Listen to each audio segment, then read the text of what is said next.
It's a sauna testing facility for a cold weather environment. We hit a well line. I'm not a, what do you call it? Botanist? Not a triologist. I'm a mixologist.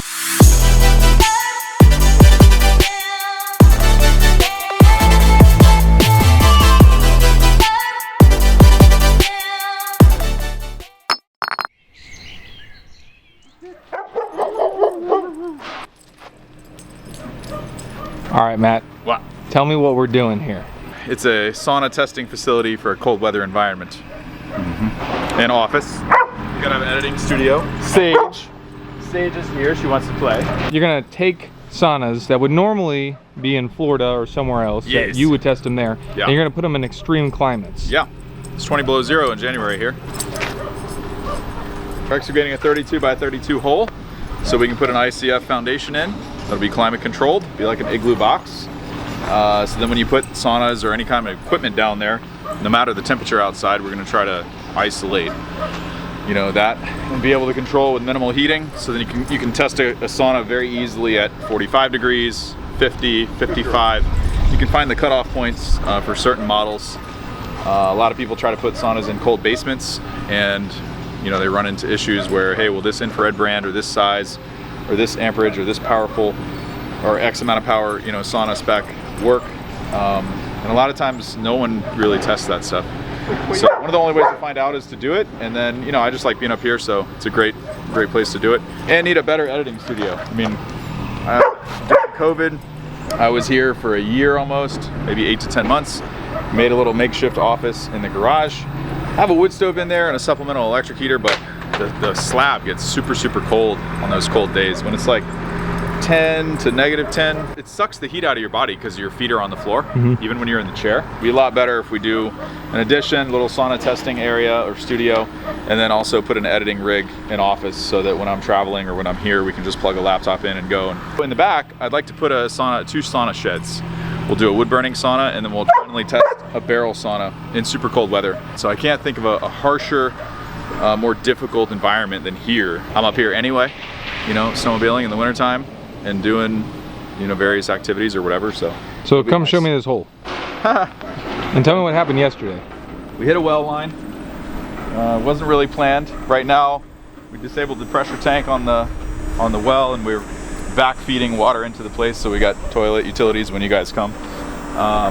We hit that line right there, smashed the electrical. You know, we're beginning to excavate down to the groundwater and hopefully dry that out a little bit so that the basement can be just a tad deeper. Got Uncle Chris on the excavator. Might hop on the dozer in a minute. We got Aunt Lori running dirt and the Kubota and the tractor, and Connor's just being Connor right now, working hard, you know. Yeah, probably by the end of the day we'll have most of this hole done. It's almost the width that it needs to be. This is 24, but your ICF slab fits in there, and then you gotta have a walkway in order to put waterproofing, you know, after the pour. We'll do a peel and stick membrane on the outside, and it'll be super insulated. It'll be 2 inches of foam, 8 inches of concrete, and then 2 inches of foam. Awesome, man. So it'll literally be like a thermos at the bottom, which makes it super easy to control the temperature, either up or down. So a lot of people, you know, just test stuff in a stick frame structure, and there's temperature swings, there's thermal bridging, there's all kinds of stuff. And when you put equipment in an environment like that, you're not really getting the absolute performance. It might be real world, but this is just better for isolation. I've had saunas when I was living here for that 8 months or 10 months, whenever it was, in Grandma's cabin, and it gets super cold. If you leave for the day and you don't have the monitor on, it'll be 42, 46 in there when you come back. But this will just be a lot better, and I'll also take all the mechanicals out of there and stick them in the igloo. So cool. Thermal performance for everything will be way better. You can look at videos on the channel that are me traveling to Taos, New Mexico to see the Earthship build and harnessing geothermal energy and stuff like that. It's kind of like a mini test also. It's a dual purpose project to test ICF block and see, you know, how do they really perform, how difficult is it, what's the expense like, can we do an ICF back wall instead of a tire wall, right? In an earth berm. Not on this structure, this is just the test one. This is a little easier because we're not going to bury it like you would the roof structure on an Earthship or an Earthship inspired earth sheltered structure. Less bottles and tires? Yeah, I'm not really into the tires. So you get a lot of hate for that. Part of it's supposed to be recycling old materials, and But then you're living inside of tires. Well, you do it the hippie way, and you get all these materials. You're not bringing in concrete that costs money and is off-gassing and harmful to the environment. All this stuff. However, I like disaster-proof structure. I like let's pour it once and it's solid forever.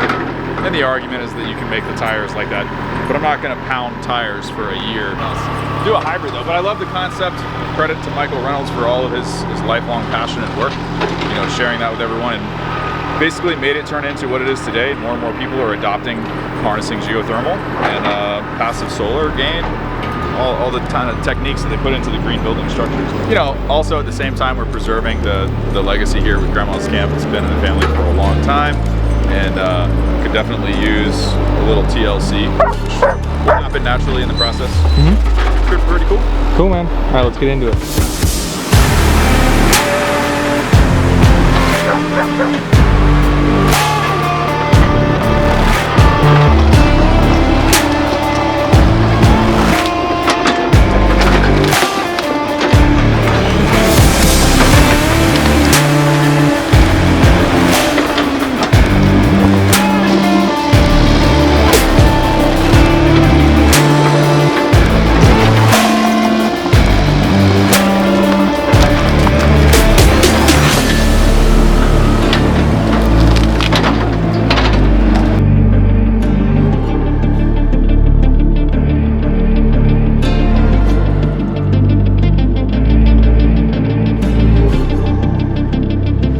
How's everything going though? Pretty good. About ready for lunch. Lunch? Yeah. My hands are getting. These things are so touchy. Really? Yeah. You don't operate every day. True. You can run it later. But you're doing a good job. Oh, thank you. Those trees might disagree. Yeah.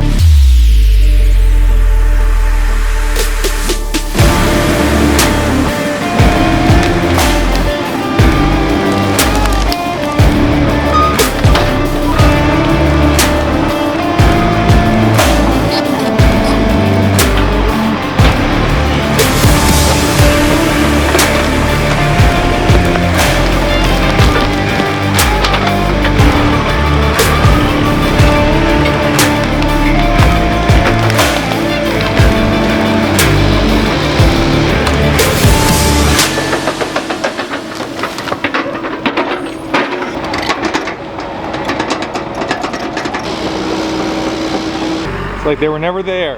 Huh? It's like they were never there. Getting there. Getting my hands back. I'm a little rusty. I'm not the smoothest operator in the world, but we get some work done around here. Right now we're just clearing some extra trees. We got to have room for a cement truck. I like to keep the trees because if you have picture windows in the office there looking out, it's beautiful. But this will do two things. It'll give us more space to put a barrel sauna in so we can see it from the office. And then two, we got to get cement trucks in all sides, at least 3 sides, for the basement pour. And so Uncle Chris is running dirt. We're gonna break for lunch, and then when we come back, I'll clean this up. I missed a couple roots, take down another couple trees, and then get to digging. Hopefully we have the hole done by the end of the day. The big one. Not these. These aren't holes, these are mistakes. Like, oh, there he is. Hey. Where you been? They didn't even want to do it. They didn't want to do it. The woman didn't want to do it. She's like, you want 7 sandwiches? You got us lunch though. Yeah. She was looking at you like you were about to eat them all. The guy came by and said, no, we can do that. Those trees aren't even healthy. I should have taken those. You got new sprouts there on the bottom too. So it would be better if you get rid of the ones that are already struggling and let the... Okay. These will be fine. They can grow like that forever. I'm not a, what do you call it? Botanist? Not a treologist. I'm a mixologist. Ready for a cocktail? You can. All right, so we all ate. I'm nice and full. What are we doing now? I'm about to get some work done. I got to take down a few more of those stragglers that I missed, and we're gonna clean out. That's why it smells. Still got water in it. Gotta get rid of this stinky barrel. It smells. It's a little bit ripe. We gotta get a couple of those trees cleaned up. I'll clean up the ground real quick. Grab that pine I missed there. We gotta get the dozer fired up. We'll start leveling this off before we see how there's a big dip. Yep. We'll level it off before we dig the hole, because once you dig the 2 sides, excavator won't reach to the center anymore. So you gotta be careful of that. So we'll dig this side, we'll dig that side, do a little landing in the middle, and then we'll probably get the laser level and the transit out, and then start it'll go into grade. Pull that line up. I got the piping yesterday from the supply store to fix it. There's a commercial drone license which you need to actually use the drone for like commercial purposes. Yeah. And I got about halfway through it before I started what I'm doing now. So I can go back and finish the other half at any time. I got through the important stuff.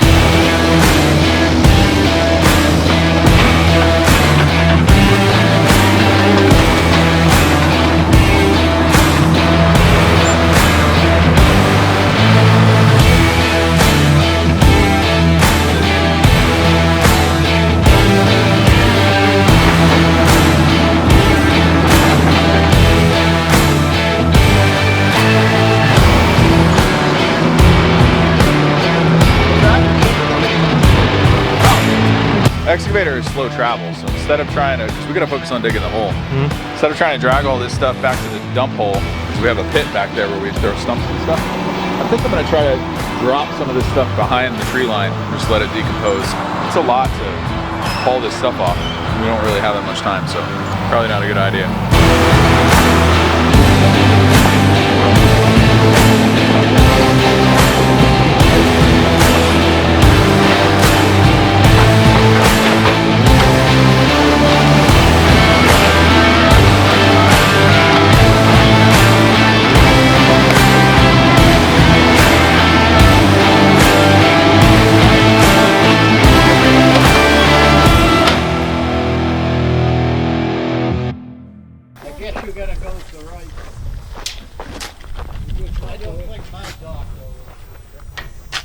Oh wow. Not enough? Well, it's 24 is right here plus the 4, so we got to go 28? Yeah. 28's right here. Yeah, we got more digging to do. Well, wait a minute now. We got to go another 4. Should be at 32. Yeah. Okay.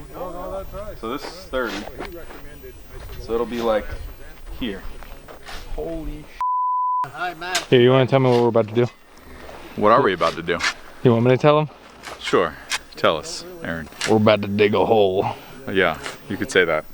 Well, I took a little bit of a break from filming. You guys cleaned up the yard. Yeah. Appreciate that. The yard. Well, we're only about 40% there. We got to go from that wall to here, all the way across, and then over. So it'll be 30. I said it earlier, didn't I? 32 by 32. But we started digging the hole, and boy, it seemed bigger than it actually is. Right now, it's only It seems big to me. 14 or 16 feet. So the 24 by 24 will actually set back 48 inches. And that'll give us a 4-foot space to allow for cave-in. We can work, we can set the block, we can apply waterproofing below grade, we can do all the stuff that we're supposed to, you know, that you need to do. And it'll be like that all the way around. The layout will basically be, we're gonna rip an 8x8 hole in that wall. Right, we're gonna frame up a header to pick up that load. We're gonna pour new footers here to form a 24 by 4-foot bridge to connect the two structures together. And then the flow will be, this kitchen wall will get blown out. It'll come into here, this will be dining room, that'll be kitchen, a giant window here, a giant window there. The back half will have a hallway in it. You'll add an ensuite bathroom to the bedroom that's there. You go to the end of the hallway, there'll be a back door, nice big open windows, 10-foot ceiling, floor to ceiling windows. It'll feel really big, spacious, open. And then to the left, you'll have staircase down to the basement for storage, all the gear, sauna testing, and then you'll have staircase up to the office.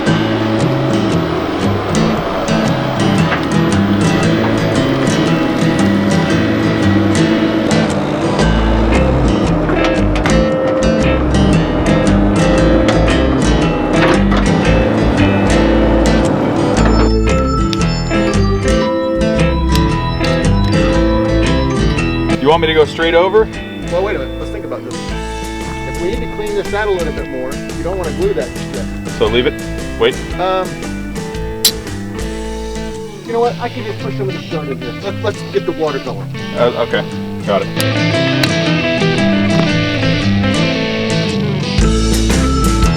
Yeah, we don't have a lot of time. We just start getting showers.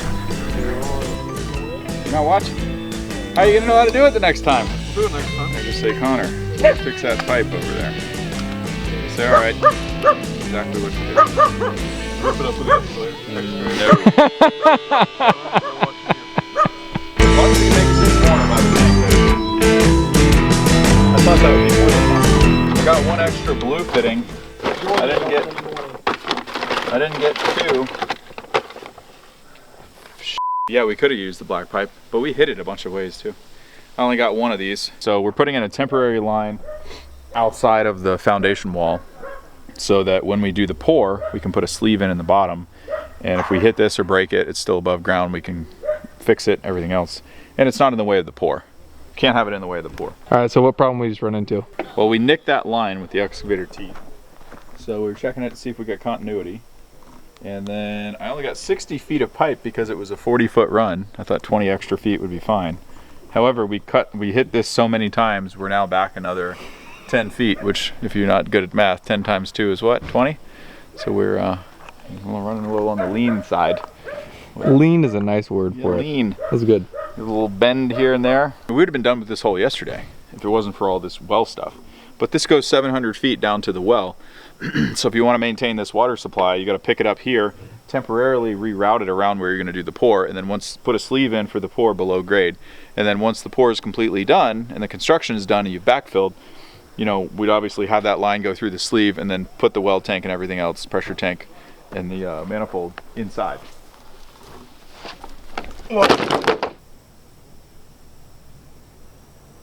Okay, got a little pressure on it, but be all right.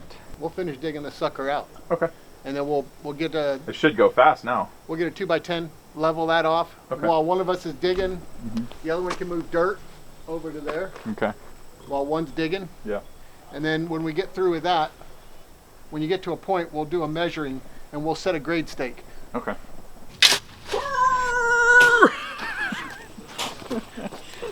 Heave ho. Hey. We could just rip it out. Pull! Pull! You want to pull with you? Oh, you're out. I don't like doing this with you in the hole. Why?